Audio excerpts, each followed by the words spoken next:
Alors dans cette seconde vidéo sur le thème de l'entropie, nous allons aborder les choses de manière beaucoup plus applicative avec justement les premières mises en application des formules phares sur l'entropie.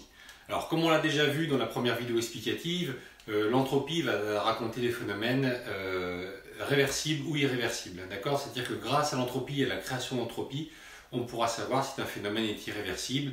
Il suffira, entre guillemets d'ailleurs, quand c'est possible, de pouvoir calculer l'entropie créée. Et si l'entropie créée est positive, à ce moment-là, la transformation est irréversible. Si l'entropie créée est nulle, à ce moment-là, la transformation est réversible. D'accord ? Donc, dans la première vidéo, on avait vu les choses de manière statistique et en dénombrant des micro-états, donc on était plutôt à l'état microscopique. Là, on va plutôt revenir à l'état macroscopique. On va parler de température, de pression, d'échange de chaleur. On va aussi voir que d'un point de vue macroscopique, ce qui est important de voir, c'est que l'irréversibilité d'une transformation, elle peut être liée à des facteurs qui sont observables, tels que les frottements. Donc on peut avoir les frottements solides, les frottements fluides, donc qui sont proportionnels à la vitesse. Dans les transformations réversibles, on a aussi les transformations chimiques. Et on sait aussi que l'irréversibilité peut être liée au phénomène de diffusion ou au gradient de température. Donc, tous ces phénomènes, lorsqu'ils sont observables, vont nous permettre de déterminer que la transformation sera irréversible. Voilà. Si on veut donc pouvoir créer une expérience où la transformation est réversible, il faut pouvoir, par exemple, faire en sorte d'éliminer tous les frottements. Alors, les frottements fluides, c'est facile parce que si on se déplace très lentement ou c'est la vitesse entre deux états successifs est quasiment nulle, à ce moment-là, on peut les éliminer. D'accord ?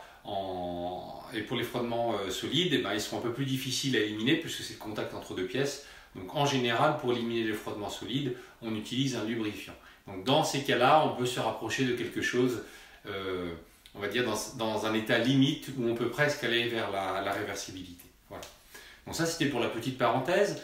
Maintenant, on va parler de l'entropie d'un point de vue macroscopique. D'accord ? Donc je vais rappeler les identités thermodynamiques.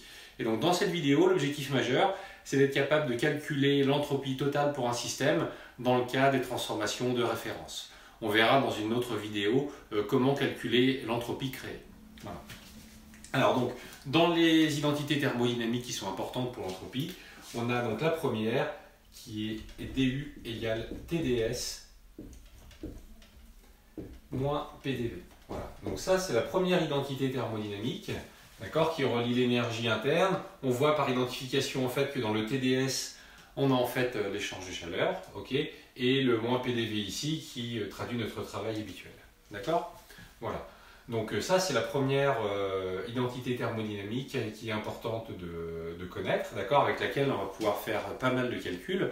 Une autre identité thermodynamique qui est importante à voir ici, c'est notamment lorsque on fait des calculs d'entropie avec des corps solides, d'accord, pour lesquels la pression et le volume ne vont pas changer, d'accord. Donc on va plutôt utiliser la notion d'enthalpie.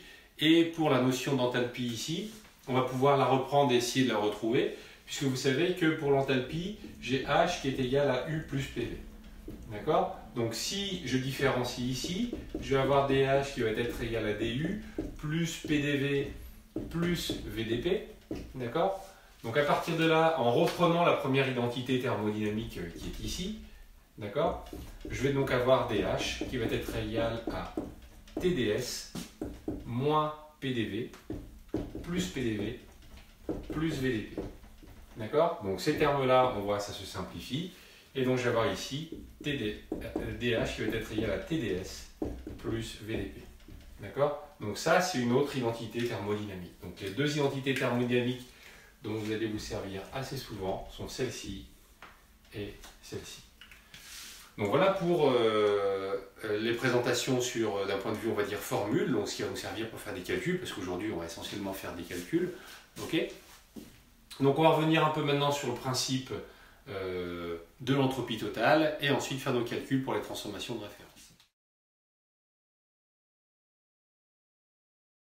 Alors avant de démarrer nos calculs sur l'entropie totale d'un système et pour les transformations de référence, on va déjà un peu voir en quoi se subdivise cette entropie totale. Ça nous servira ensuite pour les autres exercices dans les autres vidéos.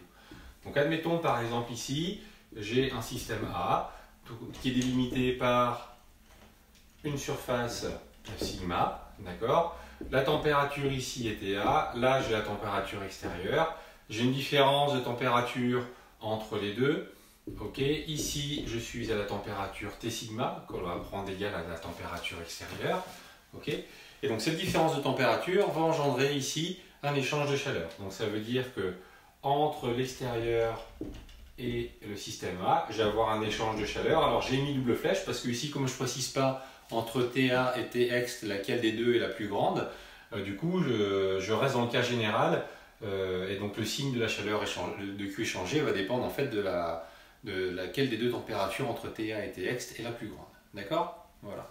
Mais ça va me permettre de définir en fait ici une grandeur qui est en fait l'entropie échangée. D'accord? C'est-à-dire que mon système ici, lors de sa transformation, va voir son entropie évoluer, d'accord? Et donc dans l'entropie évoluée, il va y avoir en fait deux éléments. Je vais donc avoir l'entropie échangée, d'accord? On va appeler SH comme ceci. Donc ça c'est l'entropie échangée.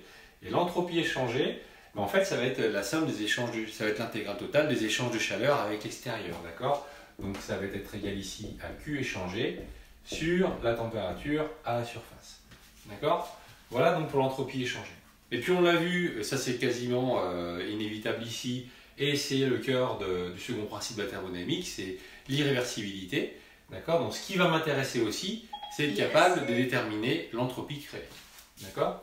Donc là en fait, je vais avoir S créé. Et là, pour l'instant, je mets un point d'interrogation parce qu'on va se rendre compte en fait que finalement, c'est ce que l'on cherche à déterminer. Et pour ça, il n'y a pas de formule. D'accord? Donc, si je veux pouvoir déterminer l'entropie créée, d'accord, je vais donc calculer la variation d'entropie totale du système. D'accord? Ça, je vais pouvoir le faire grâce aux identités thermodynamiques.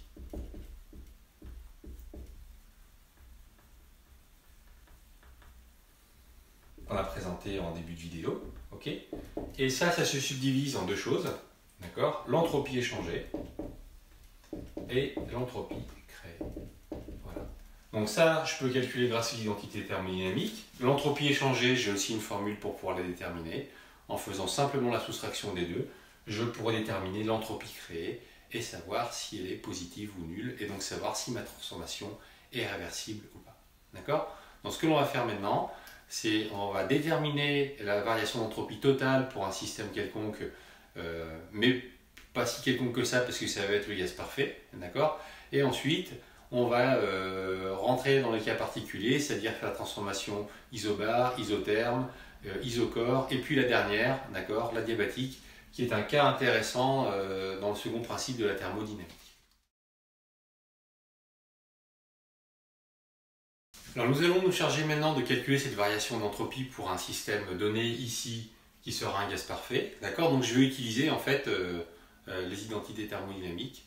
La première avec du égale TdS moins PdV. D'accord? Voilà. Si j'ai un gaz parfait, j'ai PV égale MRT. D'accord? Et je peux aussi dire quelque chose de valable dans le cas des gaz parfaits. D'accord? Dans le cas des gaz parfaits, je peux aussi dire que du c'est égal à N CV dt. D'accord? Ou alors NR sur gamma moins 1 dt. D'accord? Voilà ce que je peux utiliser pour faire mon calcul ici. Bon, donc là, on aura CV, CR sur gamma moins 1. Je garderai le CV tout au long des calculs. Ok? Donc ici, si je pars de ce principe-là, déjà je vais en fait faire mon petit remplacement par rapport à ce que j'ai là, d'accord? Donc je vais isoler aussi ds. Donc ds, ça va être égal à n cvdt sur t, plus p dv sur t. D'accord? Donc comme j'ai la chance d'avoir un gaz parfait ici, ça va rendre les calculs assez sympas. Je vais avoir du NCVDT sur T, plus le P sur T, je vais le remplacer par NR sur V. D'accord? Donc je vais avoir cette expression différentielle pour ds. Et ensuite, si je veux avoir la variation d'entropie totale, delta S, donc, qui est une fonction d'état, c'est-à-dire qu'elle dépend du point de départ et du point d'arrivée, ça c'est important. Okay? Donc je vais donc avoir ici delta S qui va être égal à NCV ln de TF sur TI d'accord, plus NR ln de VF sur V. D'accord? Voilà. Donc ça serait le cas général. En fait, on voit que de ce cas général, je peux retrouver les cas particuliers, notamment la transformation isochore, la transformation isotherme. Donc on va les reprendre de manière naïve ici, mais vous voyez que je peux retrouver ça. D'accord? Donc là, en fait, j'ai pu calculer comme ça ma variation d'entropie pour un gaz parfait. D'accord? En utilisant cette identité thermodynamique que l'on a posée comme point de départ. Ok? Avec TF température finale, TI température initiale, V volume final, VI volume initial. Okay. Petit rappel ici, parce que là j'ai sauté une étape, donc peut-être que certains aimeront avoir quand même l'étape intermédiaire. Donc delta S ici, je vais avoir du NCV intégrale de TI ATF de dt sur T, d'accord? Et la primitive de 1 sur T, c'est ln de T, ok, plus NR intégrale de VI AVF de dV sur V, et voilà, d'accord? Et donc de là, en fait, je peux arriver à ce résultat final. Bon, maintenant, on va s'occuper de revoir ce qui se passe pour la transformation isotherme et isochore. Bon, on peut déjà le voir que si j'ai une transformation isochore, VF égale VI, donc ce terme-là va partir. Si j'ai une transformation isotherme, TF égale TI, donc ce terme-là va partir. Et on verra en fait qu'on aura le cas un peu particulier de la transformation isobare, où du coup l'autre identité thermodynamique va être très utile. Alors, nous allons maintenant retrouver en fait le résultat de la variation d'entropie d'un système pour une transformation isotherme. Donc, pour une transformation isotherme ici, déjà, je peux dire que du est égal à 0. D'accord? Rappelez-vous, on est toujours dans le cas des gaz parfaits, ça c'est important à avoir en tête. Ok? Donc, je vais avoir TdS moins PdV qui est égal à 0. Je vais avoir ds qui va être égal à PdV sur T. Pareil, c'est exactement pareil que tout à l'heure. Vous voyez, ça va être en fait, ça va vous permettre de répéter les choses de manière un petit peu différente à chaque fois. K des gaz parfaits, PV égale NRT. Et donc à partir de là, je vais avoir ds qui va être égal à NR dV sur V. Donc delta S, c'est NR intégrale de VI AVF de dV sur V. Donc ça fait du NR ln de VF sur VI. Vous voyez, on retrouve en fait le résultat de tout à l'heure. Okay, et donc là, j'ai bien ma variation d'entropie qui est calculable pour la transformation isotherme. Okay, donc là, je rappelle, hein, ce qu'on fait ici, c'est la variation d'entropie totale. Hein, d'accord? Donc si on veut l'entropie créée, il faudra soustraire à ça l'entropie échangée. Okay, donc on va faire pareil maintenant pour la transformation isochore. Alors pour la transformation isochore, vous allez voir aussi, c'est très facile, hein, d'accord? Donc cette fois-ci, du, je dois le garder. C'est égal à TdS moins PdV. Transformation isochore par variation de volume. Donc ceci est égal à 0. D'accord? Du gaz parfait, c'est égal à CVDT. D'accord? Donc ça, je le répète ici. Je suis dans le cas d'un gaz parfait. Donc du égale ici NCVDT. Ok? Donc je vais avoir ds qui va être égal à NCVDT sur T. Je vais donc avoir ma variation d'entropie entre la température initiale et finale qui va être égale à cette intégrale. Et donc ici, on a le résultat très facilement. Vous voyez, en fait, on retrouve naturellement, il ne peut pas y avoir de mauvaise surprise ici, on retrouve très naturellement ce qu'on a trouvé tout à l'heure dans le cas général. C'est-à-dire que cette fois-ci, si je suis à volume constant, voici l'expression de la variation d'entropie de mon système. Voilà. Maintenant, on va voir un cas qui est un peu plus intéressant, qui est celui de la transformation isobare. Alors, dans le cas de la transformation isobare, cette fois-ci, on ne va pas pouvoir utiliser l'identité thermodynamique avec l'énergie interne, on va plutôt utiliser celle avec l'enthalpie, puisqu'on va être à pression constante. On pourra donc utiliser la capacité thermique à pression constante. D'accord? Et donc, on va utiliser ici l'enthalpie. Alors, les cas où l'on est en transformation isobare, ça peut être par exemple le cas où on a des échanges de chaleur entre des solides. D'accord? Donc on est à volume constant, on est aussi à pression constante. D'accord? Donc cette fois-ci, ça a tout son sens d'utiliser l'identité thermodynamique avec l'enthalpie. D'accord? Voilà. Donc là, je la rappelle, dH c'est égal à TdS plus VdP. Ok? Cette fois-ci, je me retrouve avec isobar, donc ça veut dire que ce terme-là s'annule. Ok, et je vais donc avoir ds qui va être égal à dh sur T. Or ici, ce que l'on peut dire, c'est que dH, c'est de la chaleur échangée, d'accord, ça on le sait. Donc je vais avoir dH ici qui va être égal à N CPdt, d'accord. Et donc à partir de là, on va se retrouver avec du coup delta S qui va être égal à NCP intégrale de dt sur T entre la température initiale et la température finale. D'accord, donc je vais avoir delta S ici qui est égal à NCP ln de TF sur TI. Et voilà, donc ici j'ai pu déterminer ma variation d'entropie dans le cas des trois transformations de référence, la transformation isotherme, isochore et puis isobar. D'accord? Maintenant on va s'occuper de la transformation adiabatique. Alors on va conclure maintenant sur les transformations de référence avec la transformation adiabatique. Alors en fait c'est la plus simple, pourquoi? Parce que souvenez-vous que lors d'une transformation adiabatique, il n'y a pas d'échange de chaleur. D'accord? Donc ici, la quantité de chaleur échangée est égale à 0 joule. Donc si la quantité de chaleur échangée est égale à 0 joule, d'accord, ça veut dire que l'entropie échangée est nulle. Ok? Donc je rappelle, ça j'en ai pas vraiment parlé encore, mais l'unité de l'entropie, forcément c'est des joules Kelvin moins 1. Ok, donc ça veut dire que si je veux avoir delta S total, delta S ici, la variation d'entropie pour une transformation adiabatique, elle sera forcément supérieure ou égale à 0 joule Kelvin moins 1. D'accord? Alors, qu'est-ce qu'on va voir comme cas? En fait, si c'est réversible, si ma transformation adiabatique est réversible, dans ce cas-là, delta S créé est nul.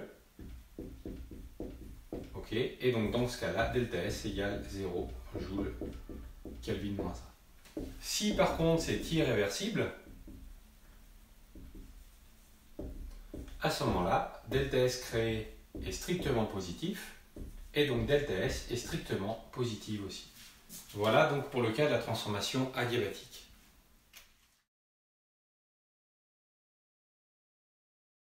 Alors on va voir un dernier cas ici avec les solides.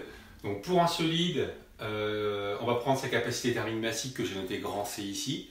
On va faire aussi l'hypothèse qu'il n'y a pas de changement d'état, c'est-à-dire que s'il y a des transferts de chaleur dû à des différences de température entre lui et l'extérieur, ces transferts de chaleur ne vont pas provoquer un changement d'état, d'accord?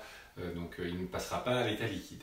Okay, on va supposer aussi que dans la transformation, c'est assez souvent le cas, en tout cas dans la vie de tous les jours, on a la pression constante et puis à volume constant. On va considérer que les dilatations ou les changements de volume de notre solide ici sont négligeables.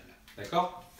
Donc à partir de là, je suis à pression constante, ok, je suis à volume constant, je veux utiliser la seconde identité thermodynamique par rapport à l'enthalpie. D'accord? Donc mon enthalpie ici, ma petite variation d'enthalpie, ça va être égal à CdT. Okay, la seconde identité thermodynamique, elle nous dit que EDH c'est égal à TdS plus VdP. Je suis à pression constante, donc ça, ici ce terme, il vaut 0.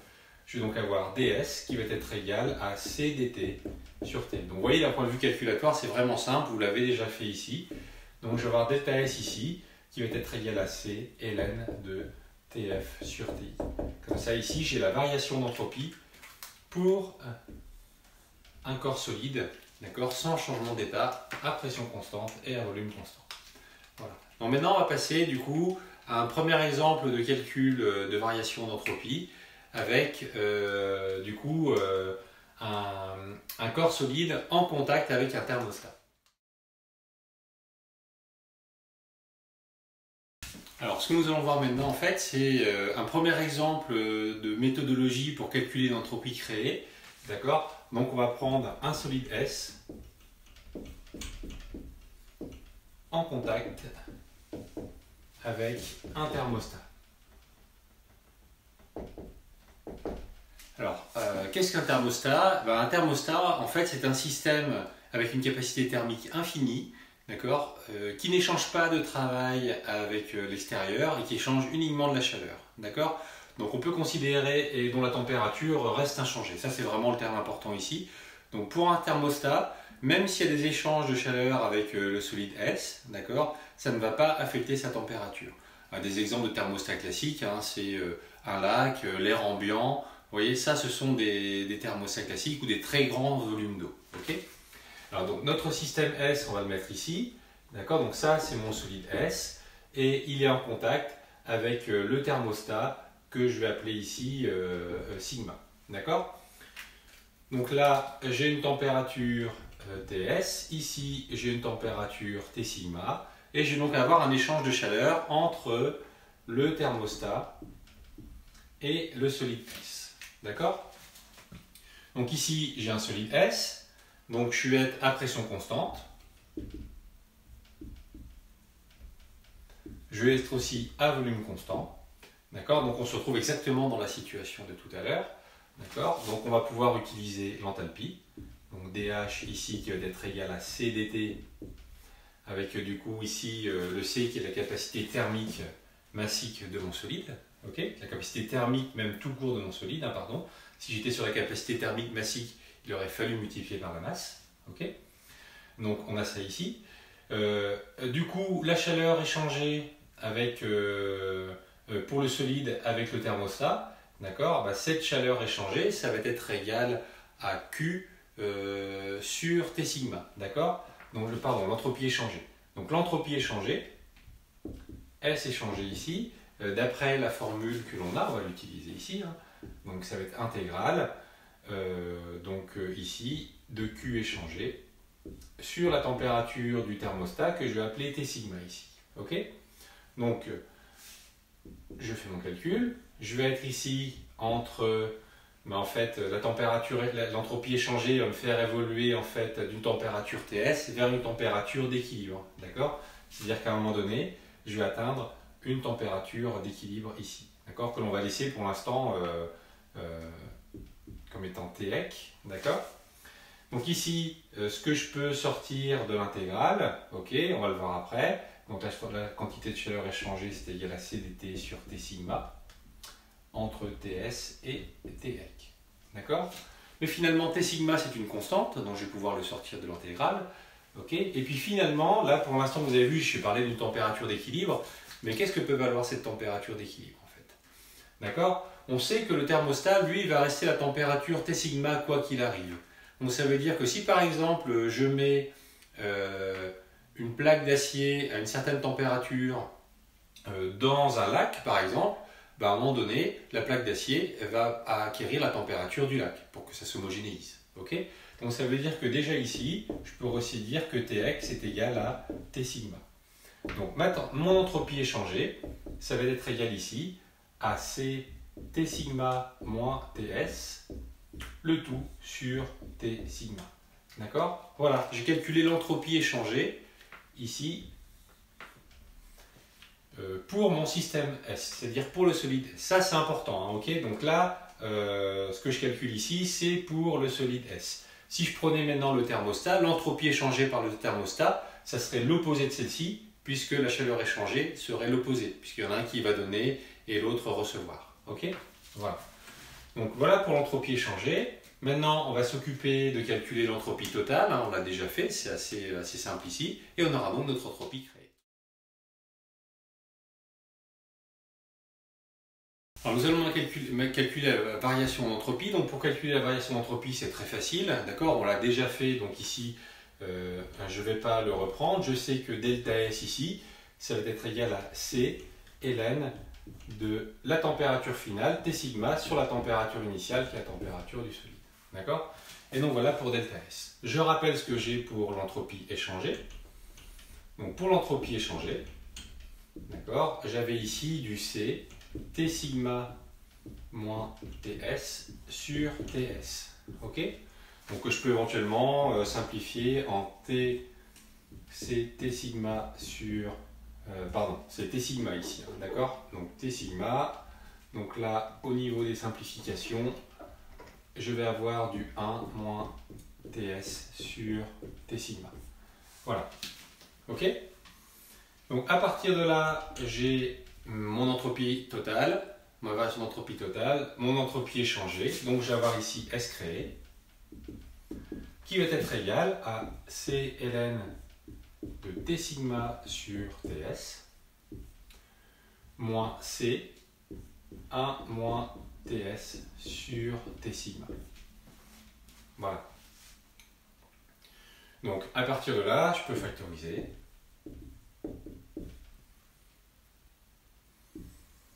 Donc ln de T sigma sur Ts plus Ts sur T sigma moins 1. Voilà. Donc ici, j'ai déterminé l'entropie créée. D'accord? Lorsque j'ai mis un solide S à la température Ts, que j'ai plongé dans un thermostat à la température T sigma. Alors maintenant, ce qui est intéressant, c'est de pouvoir faire une interprétation de ça. D'accord? Donc ici, j'ai une formule dans laquelle finalement ça dépend de la température finale et de la température de départ. Okay? Et je sais que ça doit être positif. Okay? Donc si ça doit être positif, ça veut dire en fait que tout ce qui est ici, là, le terme ln en ln plus le Ts sur T sigma, ça doit être plus grand que 1. D'accord? Si ça n'est pas plus grand que 1, ça ne sera pas positif. Okay? Donc ça, en fait, on peut en faire une petite analyse de fonctions pour les déterminer. On peut déjà voir ce qui se passe pour voir si c'est correct. C'est-à-dire qu'en fait, je sais que si j'avais mis un solide S à la même température que le thermostat, j'aurais pas eu d'échange de chaleur, donc j'aurais pas créé d'entropie. Okay? On va regarder si c'est le cas ici. Si j'avais mis T sigma égale Ts, le ln de 1 aurait fait 0, là ça aurait fait 1, 1 moins 1 ça aurait fait 0, j'aurais une entropie créée qui aurait été nulle. Donc là c'est déjà assez cohérent, ça peut être aussi des petites astuces pour se repérer ici, mais déjà ça veut dire que si j'étais avec les mêmes températures, c'est-à-dire pas d'échange de chaleur, j'aurais pas créé d'entropie, donc ça reste cohérent. D'accord? Maintenant on va voir du coup si on a une entropie qui est forcément, une entropie créée qui est forcément positive. D'accord? Ça c'est à vérifier. Alors, ce que l'on va chercher maintenant à savoir, c'est si cette entropie créée, elle est toujours supérieure ou égale à 0. On a vu que si les températures étaient égales, c'était nul, tout à fait normal, donc pas d'entropie créée. D'accord? Maintenant, on va voir ce qui se passe justement si les températures sont différentes. Okay? On peut très bien avoir le cas où le solide que l'on immerge dans le thermostat est plus chaud que la température du thermostat, ou on peut aussi avoir le cas où le solide immergé dans le thermostat a une température plus froide que celle qui est dans le thermostat. Okay? Donc par exemple, je vais poser ici la variable x qui est égale à Ts sur T sigma. D'accord? En faisant ça, je vais avoir mon entropie créée qui va être égale à C, facteur de x moins 1. Là, je vais avoir du ln de 1 sur x, et ln de 1 sur x, je vais le réécrire en moins ln de x. D'accord? Alors vous allez voir ici, on ne va pas avoir besoin de faire grand chose, parce que finalement, on va comparer x moins 1 à ln de x. D'accord? Et x moins 1, c'est la tangente en 1 en ln de x. Donc c'est-à-dire que là, je peux le faire très rapidement par le calcul, okay, sans avoir à faire l'étude de fonction de S créée ici. D'accord? Donc si je trace ça ici, j'ai ma fonction ici, ln de x, qui passe par 1. Voilà. Et là, en fait, la droite x moins 1, elle est représentée ici. Donc ça, c'est x moins 1. Là, j'ai ln de x. D'accord? Voilà. Donc à partir de là, je vois en fait que quelle que soit la valeur de x, j'ai x moins 1 qui est toujours au-dessus de ln de x. D'accord? Quel que soit, à part le cas particulier où x égale 1, mais dans tous les cas, si je suis ici, vous voyez que la différence qui est là, elle est positive. Si je me place ici, la différence qui est ici, elle est positive aussi. D'accord? Il y a juste en ce point ici où c'est égal à 0.